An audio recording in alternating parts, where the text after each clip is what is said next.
যে নিযুত মইনা আঁচনিখনৰ হিতাধিকাৰীসকলক অক্টোবৰ মাহৰ ভিতৰত আমি তেওঁলোকৰ প্ৰথম কিস্তিৰ ধন আদায় দিয়া। মই মোৰ ভাগিনসকলক অনুৰোধ কৰিম আৰু আকৌ এবাৰ প্ৰতিশ্ৰুতি দিম যে নিযুত মইনাৰ ধন আপোনালোকৰ একাউণ্টলৈ আহি আছে। অহাকালি মই অসমৰ জিলা উপায়ুক্তসকলক মাতিছোঁ। 15 ছেপ্টেম্বৰত আমাৰ প্ৰথমটো ৰিক্ৰুইটমেণ্টৰ পৰীক্ষা আৰম্ভ হ'ব। 11 লাখ প্ৰাৰ্থী। পৰীক্ষা পতা সহজ নহয়। যোৱাবাৰ প্ৰাৰ্থী কম আছিল কাৰণে চেণ্টাৰ কম আছিল। এইবাৰ চেণ্টাৰো বহুত, প্ৰত্যাহ্বানো বহুত।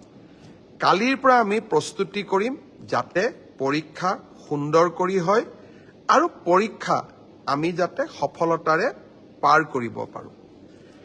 পৰীক্ষাত নকল কৰা বা পৰীক্ষাত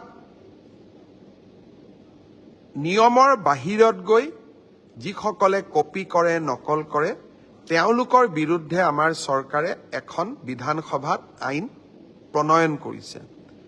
ইয়াৰ ফলত পৰীক্ষাত নকল কৰা ব্যক্তিজনক গ্ৰেপ্তাৰ কৰাৰ উপৰিও তেওঁৰ ঘৰুৱা সম্পত্তিসমূহো চৰকাৰে অধিগ্ৰহণ কৰাৰ এক ডাঙৰ ক্লজ এই আইনকেইখনত আছে। 2 দিনৰ ভিতৰতে আমি এই আইনখনৰ বিষয়েও বহুল প্ৰচাৰ কৰিম। মই আশা কৰিম মেধাৰ ভিত্তিত নিযুক্তি। বহুতে কয় মোৰ মেৰিট আছে কাৰণে মই চাকৰি পালোঁ। বহুত এতিয়া ফেশ্বনো এটা আছে যে আমি বিজেপিক কিয় ভোট দিব লাগে, আমিতো মেৰিট আছে কাৰণে চাকৰি পালোঁ। মই এটাই কথা ক'ম, মেৰিট আৰু মেৰিটৰ ভিত্তিত পৰীক্ষা পাতা এই পংকিলতাৰে ভৰা সমাজত ইমান সহজ নহয়।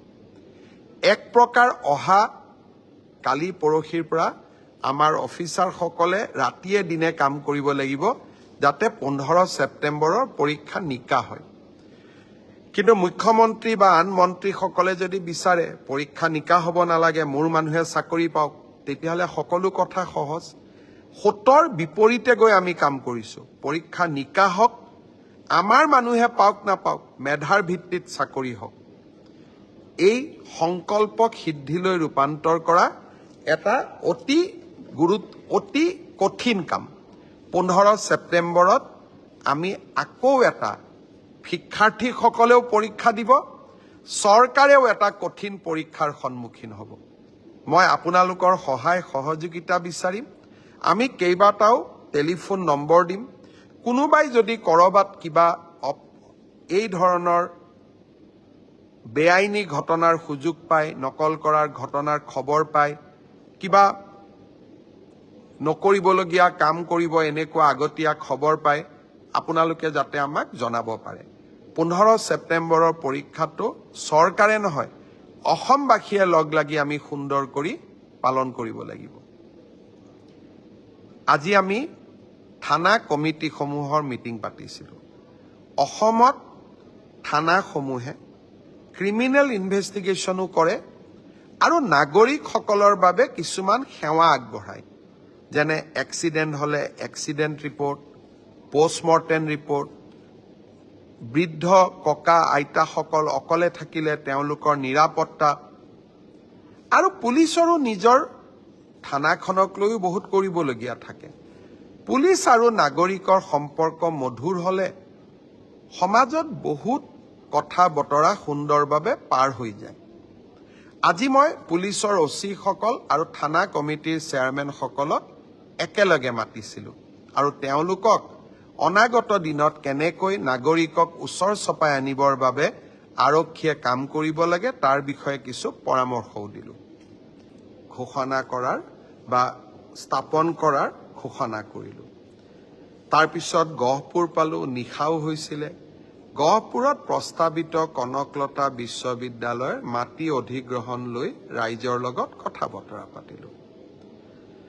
ইয়াৰ পিছত বিহপুৰীয়াৰ ঢলপুৰ শ্ৰী শ্ৰী অনিৰুদ্ধদেৱ মায়ামৰা ধৰ্মৰ প্ৰৱৰ্তক আৰু অসমৰ জাতীয় জীৱনৰ এগৰাকী প্ৰাতঃস্মৰণীয় মহাপুৰুষ। তেখেতৰ জন্মস্থানখন পদাৰ্পণ কৰাৰ মোৰ সৌভাগ্য হ'ল। ভকতবৃন্দক সেৱা আগবঢ়ালোঁ আৰু জন্মস্থানখন সংৰক্ষণৰ বাবে 15 কোটি টকাৰ এটা অনুদানো চৰকাৰৰ পৰা ঘোষণা কৰিলোঁ। বিহপুৰীয়াৰ মাধৱদেৱ কলাক্ষেত্ৰকো পৰিদৰ্শন কৰিলোঁ। কলাক্ষেত্ৰখন আৰু সুন্দৰ কৰাৰ প্ৰতিশ্ৰুতি দিলোঁ। তাৰ পিছত মাধৱদেৱৰ জন্মভূমি লেটেকুবাৰী থান আৰু উজিৰৰ টোল দুইখন থানতে গৈ সেৱা আগবঢ়ালোঁ। নিশা 10-11 বাজিছিল, কিন্তু বিহপুৰীয়াৰ ৰাইজে বহুত মৰমো যাচিছিলে সেই সময়ছোৱাটো। তাৰ পিছত লখিমপুৰ, পিছদিনা লখিমপুৰত কেবিনেট হ'ল। কেবিনেটৰ সিদ্ধান্তসমূহৰ বিষয়ে মই আপোনালোকক 2 মিনিট পিছত ক'ম। আৰু সিদিনাখনেই লখিমপুৰৰ কেইবাটাও গুৰুত্বপূৰ্ণ মথাউৰি, ৰাস্তা, ফাট বিহুৰ ঢকুৱাখানাৰ ফাট বিহু থান, ফাট বিহুৰ স্থল, ঢকুৱাখানাত জিলা চিকিৎসালয় আৰু নৰ্থ লখিমপুৰৰ কেইবাটাও আঁচনি, প্ৰায় 300 কোটি টকাৰ আঁচনি আমি উত্তৰ লখিমপুৰবাসী ৰাইজক উপহাৰ দিব পাৰিছিলোঁ। 16 তাৰিখ আমাৰ এই গোটেইখিনি কৰি 6 তাৰিখে ৰাতিপুৱাই পদুমণি আইথানলৈ গ'লোঁ। তাৰ পিছত ডিব্ৰুগড়ত আহি শিক্ষক দিৱসৰ কাৰ্যসূচীত 6 তাৰিখ নহয় 5 তাৰিখে শিক্ষক দিৱসৰ কাৰ্যসূচীত অংশগ্ৰহণ কৰিলোঁ। এইবাৰ ডিব্ৰুগড় বিশ্ববিদ্যালয়ত আমি কেন্দ্ৰীয় শিক্ষক দিৱস পালন কৰিছিলোঁ। ডিব্ৰুগড়ত ইস্কনে স্থাপন কৰিব খোজা মন্দিৰ এটাৰো প্ৰাণ প্ৰতিষ্ঠা কৰাৰ সৌভাগ্য হ'ল। নিশা শদিয়াত গ'লোঁ। বগীবিলৰ দলঙত এতিয়াৰ পৰা সৌৰ শক্তিৰ সহায়ত নিশা লাইট জ্বলিব। 52 কোটি টকাৰ এটা সুন্দৰ প্ৰকল্প উদ্বোধন কৰাৰ সৌভাগ্য হ'ল। 6 তাৰিখ দিনটো মোৰ জীৱনৰ এটা প্ৰাপ্তিৰ দিন। চৰকাৰ ৰাইজৰ ওচৰলৈ যাব লাগে। কেনেকে যাব, কি কৰিব, সংজ্ঞা নাই। বিভিন্ন সময়ত আমি বিভিন্ন সংজ্ঞা গ্ৰহণ কৰোঁ। মুখ্যমন্ত্ৰীৰ কাৰ্যালয় এটা আমি 6 তাৰিখে ডিব্ৰুগড়ত আৰম্ভ কৰিলোঁ। বহুখিনি কাম এতিয়া ডিব্ৰুগড়ৰ পৰাই হ'ব। আৰু এতিয়াৰ পৰা 26 জানুৱাৰীত গণতন্ত্ৰ দিৱসৰ পতাকাও অসমৰ মুখ্যমন্ত্ৰীয়ে ডিব্ৰুগড়ৰ পৰাই উত্তোলন কৰিব। লাহে লাহে ডিব্ৰুগড়ত এটা 1000 আসনযুক্ত অডিটৰিয়াম, কনভেনশ্যন হল, আমি বিভিন্ন অনুষ্ঠান নিৰ্মাণ কৰিম যাতে ৰাজধানীৰ দায়িত্ব কিছু পৰিমাণে হ'লেও ডিব্ৰুগড়ে ল'ব পাৰে। শিলচৰতো আমি এটা মিনি ছেক্ৰেটেৰিয়েট বনাই আছো। মোৰ নিৰন্তৰ আশা যে 2025 চনৰ শেষৰ ফালে এই মিনি ছেক্ৰেটেৰিয়েটটোৰ কামো আমি শুভ উদ্বোধন কৰিব পাৰিম। উন্নয়নমূলক কামৰ মাজতেই এইবাৰ লখিমপুৰৰ কেবিনেটত আমি 3টামান গুৰুত্বপূৰ্ণ বিষয় আলোচনা কৰিলোঁ। বিষয়টো হ'ল অসমক সুৰক্ষা আৰু বিদেশীৰ আক্ৰমণৰ পৰা অসমক ৰক্ষা কৰা। প্ৰথম আমি চাইছিলোঁ বিপ্লৱ শৰ্মা কমিটিৰ প্ৰতিবেদন।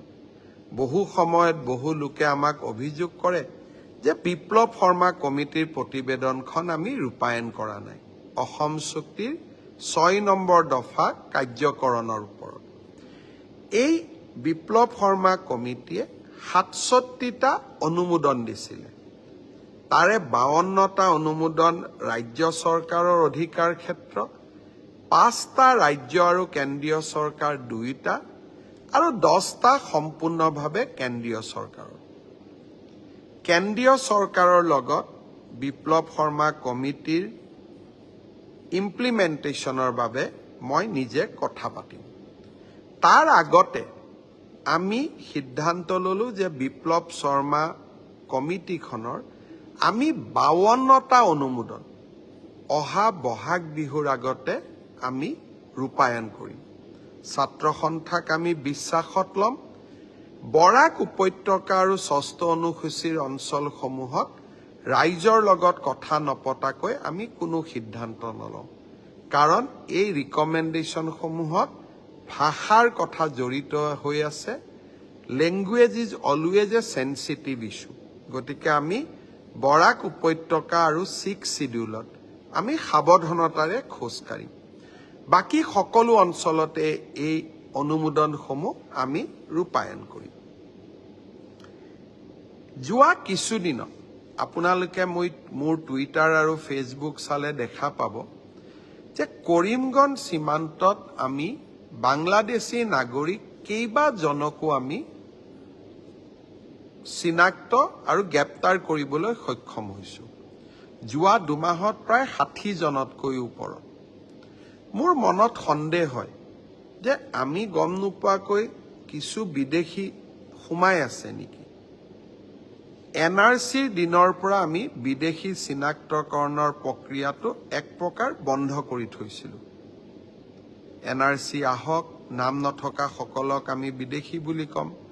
কিন্তু NRCৰ প্ৰক্ৰিয়াৰ চলি থাকোঁতে সমান্তৰালভাৱে ভাৰত বাংলাদেশ সীমান্তত অবৈধ অনুপ্ৰৱেশৰো চেষ্টা হৈছে। আমি বহুতক ধৰিছোঁ, কিন্তু বহুতক কিজানি ধৰিবও পৰা নাই। সেইবাবে আজিৰ পৰা আমি এখন গভৰ্ণমেণ্টে নতুন অধিসূচনা জাৰি কৰিছোঁ। সীমান্ত পুলিচক শক্তিশালী কৰি BSFৰ লগত একেলগে কাম কৰি বিদেশী চিনাক্তকৰণৰ প্ৰক্ৰিয়াটোক নতুন কৰি আৰম্ভ কৰাৰ বাবে।